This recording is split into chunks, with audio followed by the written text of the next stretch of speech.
지금 계속 성령의 언사에 대해서 말씀하고 있습니다. 고린도전서 12장, 우리 오늘 14장을 하는데 12장에서부터 14장에까지 이르러서 그 언사의 문제가 지금 고린도 교회에 일어났다라고 지금 말씀하고 있는 거거든요.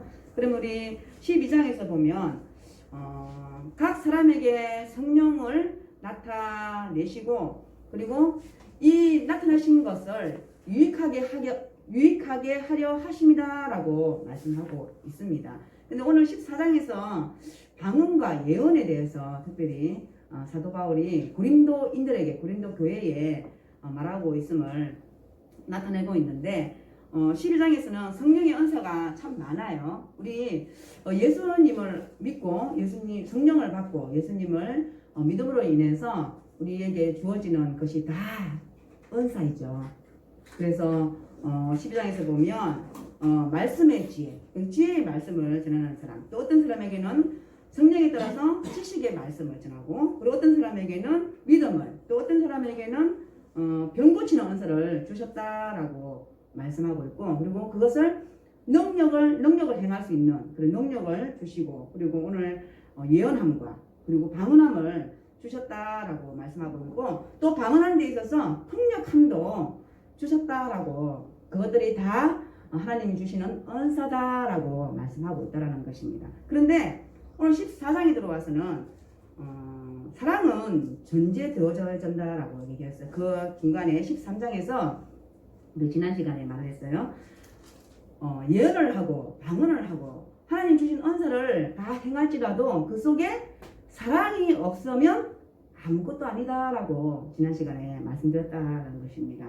그래서 사랑이 전제되어져야 된다라고 말씀하고 있고요. 바로 14장에 들어오면서 사랑을 추구해야 된다라고 얘기를 해요. 사랑을 추구해야 된다.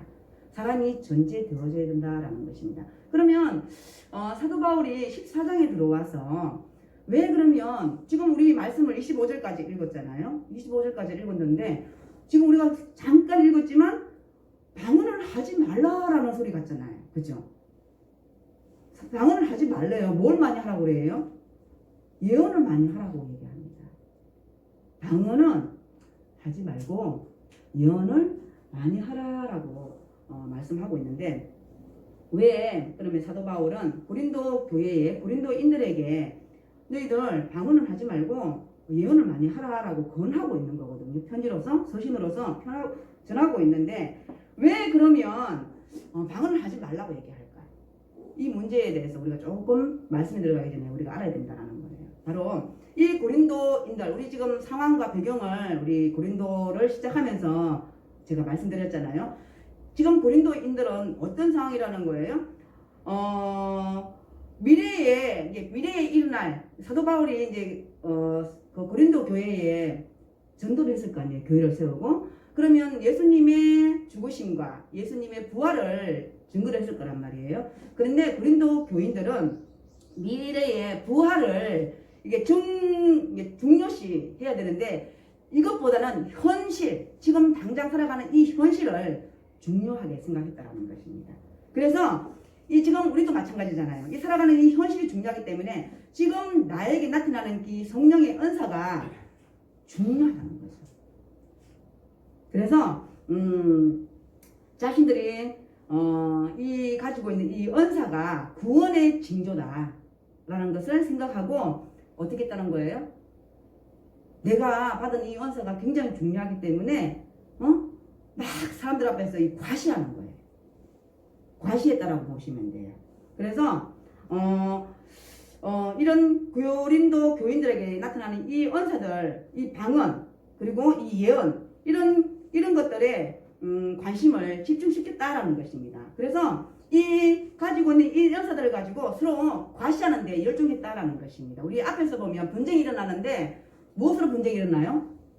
파단끼리 이루어져 가지고 고린도파, 베드로파, 바울파, 막 이렇게 서로가 자기들이 주행하는 막 그런 사도들에 의해서 그런 분쟁이 일어났다라고 얘기했잖아요. 그런 것처럼 내가 가지고 있는 하나님 주신, 예수님이 주신 이 은사들을 가지고 서로 과시하는 데 열중했다라는 것입니다. 그러니까 자연히 어떻게 돼요? 서로가 경쟁하게 되는 거예요. 경쟁하게 된다는 것입니다. 그리고 또 교만하게 된다는 것입니다. 그리고 또 서로 상호간에 무시하는 그런 분위기가 형성되어졌다라는 것입니다. 그래서 예배 때마다 겉으로 드러나는 언사를 서로 과시하다 보면 어떻게 되는 것입니까? 그 예배가 제대로 이루어지겠습니까? 그렇지 못했다라는 거죠. 그래서 사도 바울은 14장에 들어와서 방언을 하되 방언은 통역자를 반드시 세우라라고 말씀하고 있습니다. 그리고 또 하나는 이렇게 공동체에서 유익이 되는 것을 많이 하라라고 얘기하고 있습니다. 방언은 누구와의 관계입니까? 나와 하나님의 관계, 1대1 관계이잖아요. 관계이기 때문에 이건 다른 사람에게 유익이 되지 못한다라고 말씀하고 있다는 것입니다. 우리 금방 말씀 읽었듯이 뭐라고 얘기를 합니까?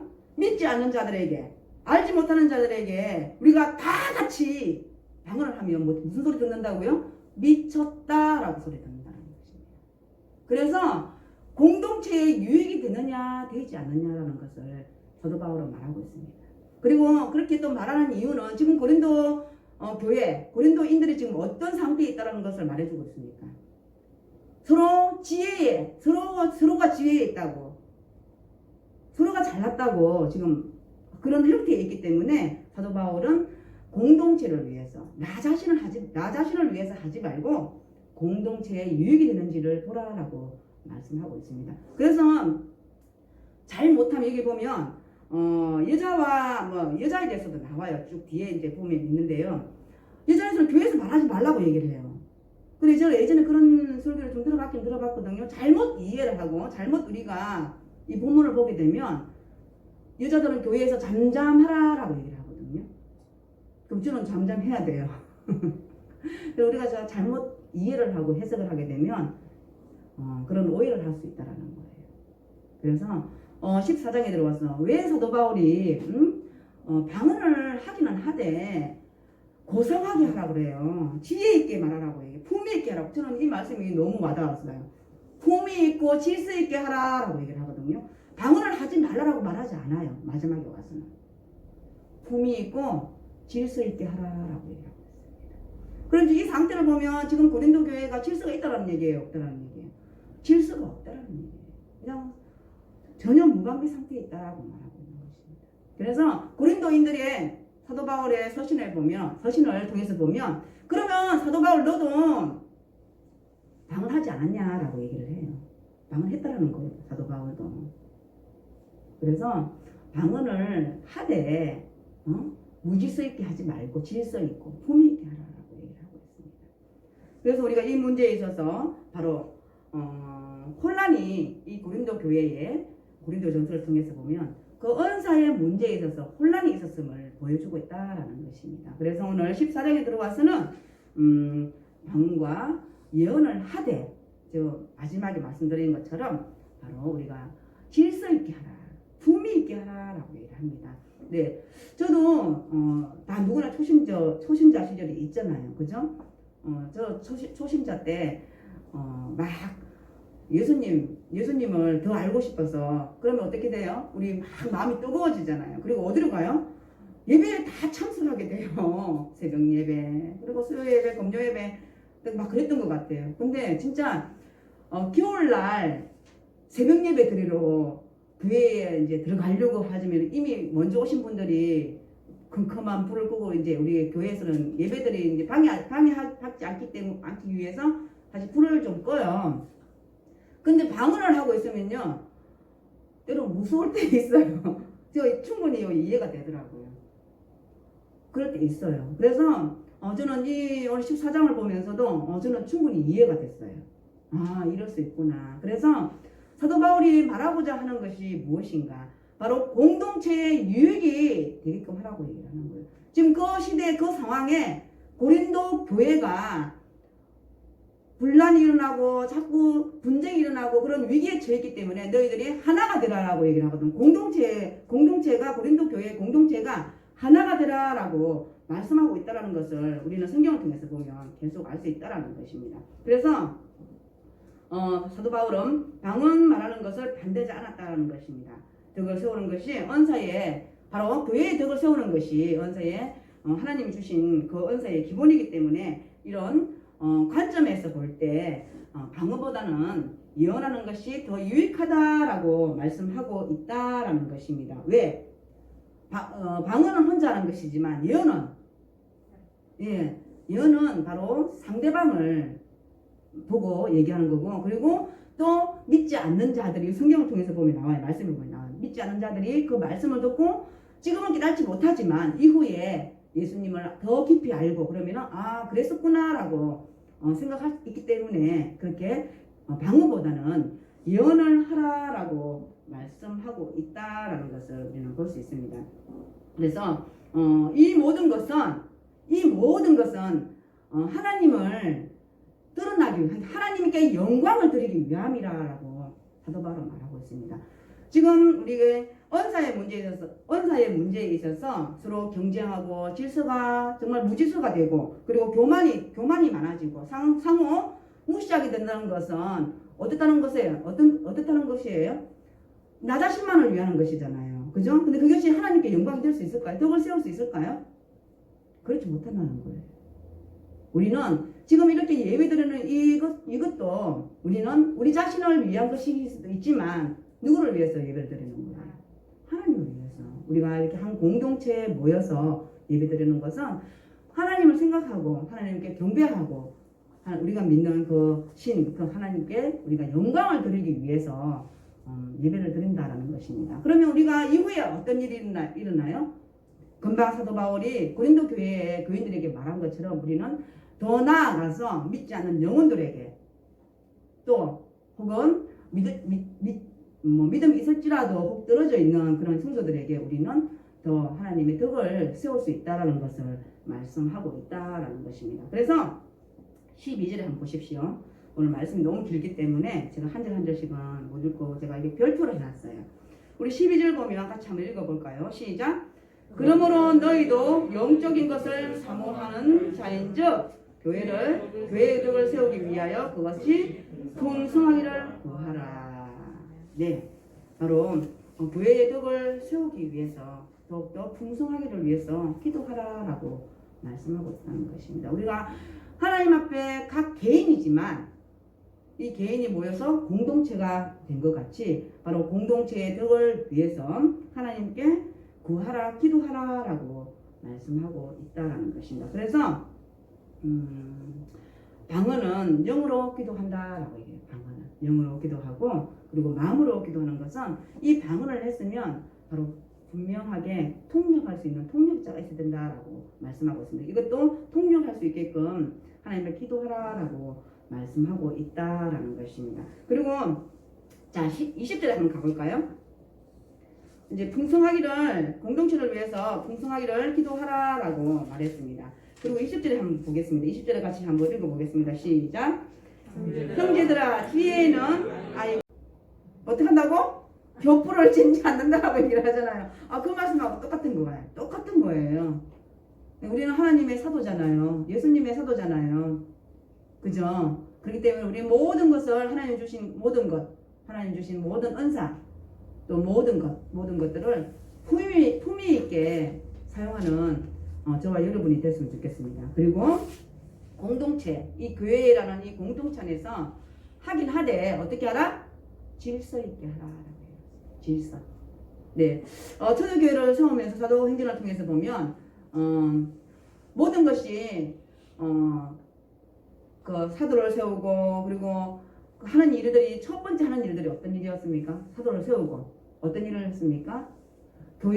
초대교회의 그 질서를 위해서 말씀을 전하는 자는 말씀을 전하는 자, 그리고 행정하는 자는 행정하는 자, 또 전하는 자는 전하는 자, 구제하는 자는 구제하는 자, 이렇게 나누어지지 않았습니까?